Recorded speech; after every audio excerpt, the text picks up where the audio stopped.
Rain hammering down this afternoon, scattered storms throughout the day, and maybe even a messy start to the week.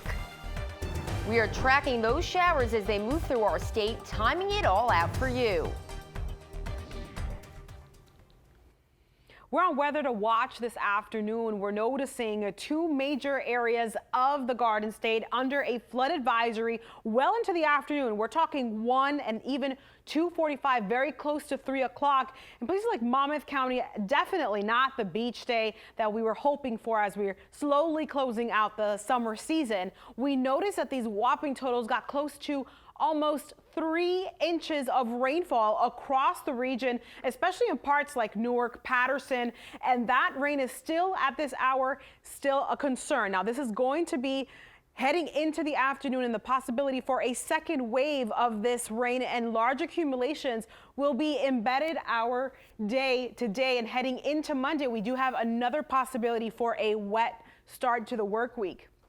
Notice estimations close to 2 inches and 3/4 in parts like Livingston, Patterson, also Essex, Hudson County getting into the wet weather. Now, we're not done with it because we are possibly going to be seeing these pockets of heavier, moderate rainfall heading into the 3 o'clock time frame, scattered, not extremely widespread. So definitely a switch up from what we're seeing earlier in the day heading into the evening, although I think that we might be seeing a big W later on for the season opener with the Giants game. I'll have more details in a few.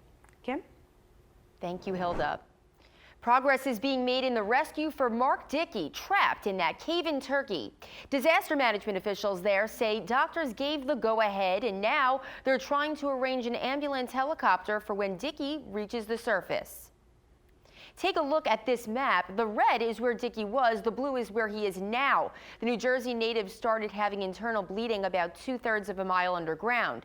Doctors gave him about 2 units of blood and say that he is stable again.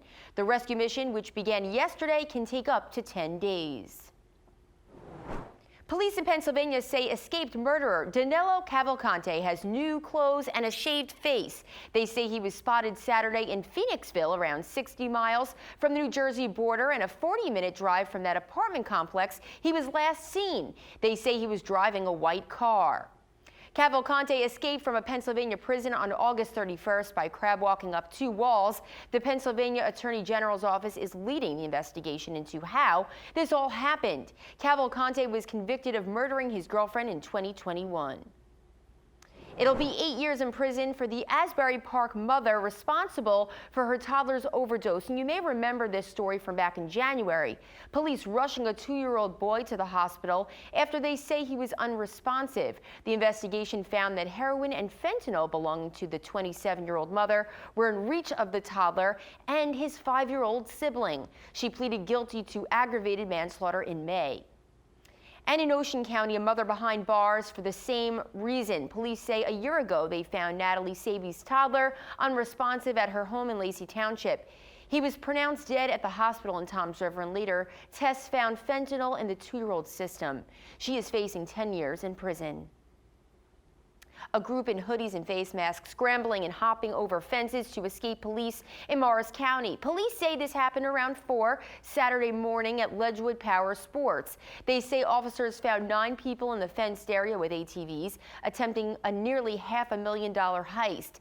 The suspects are facing multiple charges, including burglary and resisting arrest. A scathing report from the Justice Department about New Jersey's veterans' homes. Those homes were the subject of numerous cane in your corner investigations during the pandemic, and the feds say the care residents got during the COVID crisis was so bad it violated their constitutional rights. News 12 senior investigative reporter Walt Kane has that story.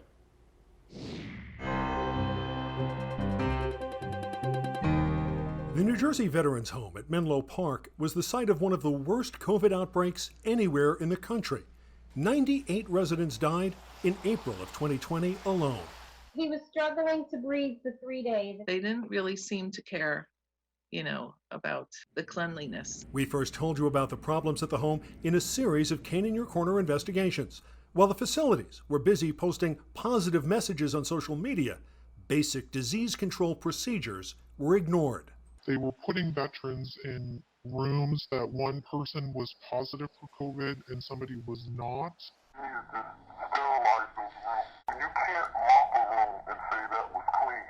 And that's what was happening. Now, in a scathing report, the U.S. Justice Department says the state's ongoing failure to implement basic infection control protocols and provide adequate medical care violates the constitutional rights of individuals who lived in those homes. The report cites staff members not wearing masks, a lack of COVID testing procedures, and poor communication with family members, which left them unable to make healthcare decisions. Since that investigation, the state overhauled leadership at the homes and the Department of Military and Veterans Affairs. I go to bed at night and I wait for the phone to ring. It's a horrible way to live. But as recently as last December, we found residents still not getting adequate care. They said that my husband was severely dehydrated. Paula Crisciolo's husband, Robert, was hospitalized for dehydration several times after staff members failed to give him water. Robert couldn't hold a cup himself, and when the family visited, they often found his cup with a straw still wrapped in paper. How do you leave my father, who wants water, with a cup he can't grab himself with paper still on it? How's he supposed to drink out of that?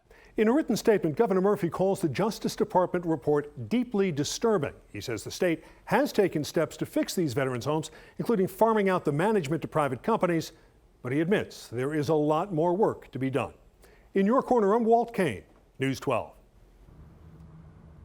You may notice these signs when you're driving on any major road around New Jersey asking if you suspect terrorism.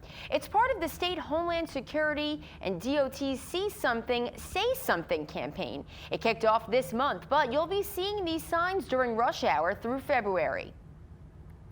The somber anniversary of 9/11 is once again almost here, 22 years later.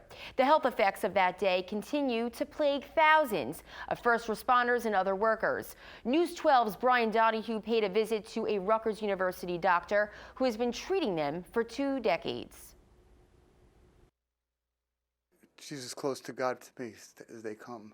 James Diaz talking about his doctor, Iris Udison, who heads the World Trade Center Health Program here at Rutgers University's Environmental and Occupational Health Sciences Institute. She saved my life so many times. Diaz was an electrician who worked in Lower Manhattan, literally getting the lights back on, and then staying and working for 5 more years after 9/11.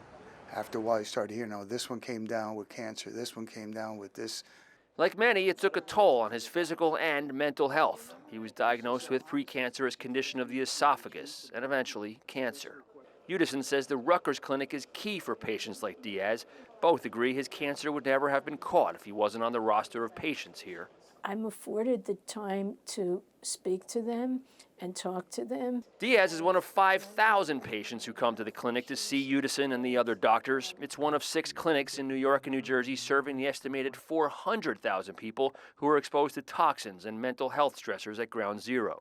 We first started out with the acute health problems and then developed into chronic health problems. Nearly 22 years to the day after the 2001 terrorist attacks, the work of recovery continues unabated.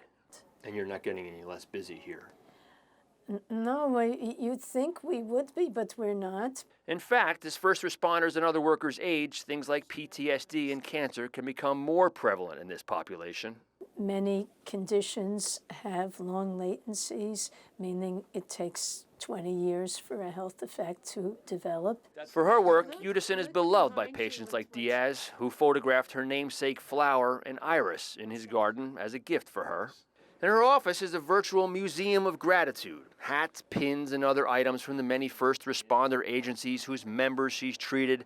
When I go out running, I generally wear a T-shirt from some department or other that so I can show off my departments that come in here. Tokens of appreciation from the 9/11 first responders to a beloved doctor still responding to them so many years later. Brian Donahue, News 12, New Jersey.